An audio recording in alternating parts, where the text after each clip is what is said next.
Hello सखी, सखीज kitchen मीनाक्षीमध्ये तुम्हा सर्वांचं खूप खूप स्वागत। आज मी गणपती बाप्पांसाठी चविष्ट आणि खुसखुशीत मोदक कसे बनवायचे ते दाखवणार आहे। रेसिपी शेवटपर्यंत पूर्ण पहा आणि चॅनलमध्ये तुम्ही नवीन आले असाल तर सबस्क्राइब करायला अजिबात विसरू नका। चला तर मग रेसिपीला सुरुवात करूयात। मी आज बेसन पिठाचे मोदक बनवणार आहे। सुरुवातीला कढईमध्ये 3 चमचे तूप घालून घ्यायचं। आता यामध्ये 1 वाटी बेसन घालून घेतलेला आहे। 1 सपाट वाटी बेसन पीठ घेतलेला आहे। गॅस अगदी मंद करायचा आणि मंद गॅसवर सोनेरी रंगावर पीठ भाजून घ्यायचं आहे, त्यातून खमंग सुगंध येईपर्यंत। आणि एकसारखं बेसन हलवत राहायचं आहे, खालीवर करत राहायचं, अजिबात करपू द्यायचं नाही। मी इथे 1 वाटी बेसन पिठासाठी अर्धी वाटी साजूक तूप घेतलेलं आहे आणि ते एकदम नाही घालायचं, तर मध्ये मध्ये थोडं थोडं घालायचं आहे।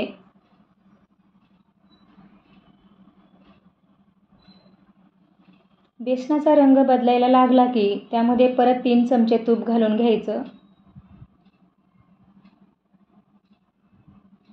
यामध्ये गोळ्या होऊ द्यायच्या नाही आणि जरी झाल्या तरी फोडून घ्यायच्या। पीठ एकसारखं प्लेन करून घ्यायचं।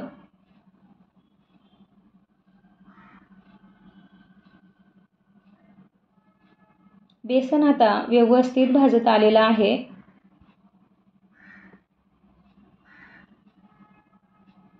आता यामध्ये मी अर्धी वाटी खोबऱ्याचा किस घालून घेणार आहे। खोबऱ्यामुळे मोदकाला छान चव येते आणि मोदक म्हटलं की खोबरं घालायचंच थोडंसं। खोबरं घातल्यामुळे मोदक खाताना टाळूला सुद्धा चिटकत नाही। मी राहिलेलं तूप सुद्धा घालून घेणार आहे। बेसन आता खूप खमंग भाजलं गेलेलं आहे आणि सॉफ्ट सुद्धा झाले।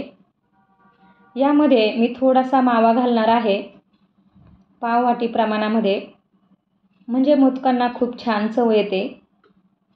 आणि मावा अगोदरच थोडा भाजून घेतलेला आहे आणि हा असला तर घालायचा, नसेल तर नाही घातला तरी चालेल। बेसन पिठामध्ये अगदी थोडा वेळ परतून घ्यायचा आहे, जास्त वेळ नाही। काजू बदामाचे तुकडे घालून घेतलेले आहेत। पीठ आपलं इथे व्यवस्थित भाजलं गेलेलं आहे। कढई खाली घ्यायची आहे आणि गॅस बंद करायचा आहे आणि गरम असताना यामध्ये पिठी साखर घालायची नाही। मिश्रण कोमट झाल्यानंतरच आपल्याला त्यामध्ये पिठी साखर घालून घ्यायची। अर्धी वाटी साखरेमध्ये 4 ते 5 हिरवी वेलची घालून घेतली आणि नंतर त्याचं पीठ करून घेतलेलं आहे मिक्सरमध्ये। हे चांगलं व्यवस्थित मिक्स करून घ्यायचंय आणि 2 ते 3 मिनिटे आपण हे झाकून ठेवणार आहोत, म्हणजे पीठ चांगलं सॉफ्ट होतं। कारण आपण त्यामध्ये मावा घातलेला आहे, साजूक तूप घातलंय आणि पिठी साखर घातली, त्यामुळे ते एकदम सॉफ्ट होतंय। आता हे व्यवस्थित असं सारखं करून घ्यायचं आहे। मोदक वळण्या इतपत पीठ आपलं अगदी व्यवस्थित झालेलं आहे, सॉफ्ट झाले। जर तुम्हाला मिश्रण खूप कोरडं वाटत असेल तर 2 चमचे तूप किंवा 2 चमचे दूध घालायचं आणि व्यवस्थित चांगलं त्यामध्ये मिक्स करून घ्यायचं।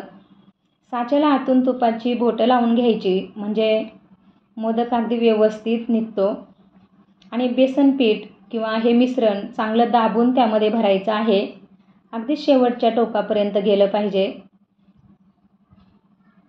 हे मोदक खूप सॉफ्ट आणि माव्यासारखेच खूप टेस्टी होतात।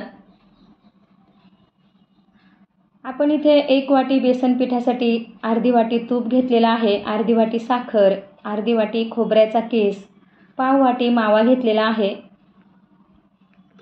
अगदी योग्य असं प्रमाण घेतलेलं आहे, त्यामुळे मोदक सुद्धा खूप छान होतात।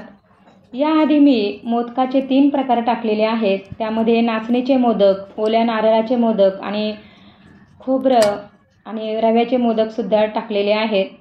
ते व्हिडिओ सुद्धा तुम्ही नक्की बघा। आता हे मोदक आपले छान तयार झालेले आहेत आणि एका वाटीमध्ये 14 मोदक तयार होतात आणि अतिशय चविष्ट आणि खुसखुशीत होतात. आणि 15 ते 20 दिवस म्हटलं तरी हे मोदक टिकले जातात, अजिबात काही होत नाही. अशा पद्धतीचे मोदक तुम्हीसुद्धा नक्की बनवून बघा. कमेंटद्वारे कसे झालेत ते सांगा आणि आपल्या सखीच किचन मीनाक्षी या चॅनलला सबस्क्राईब करायला अजिबात विसरू नका. थँक्यू. बाय.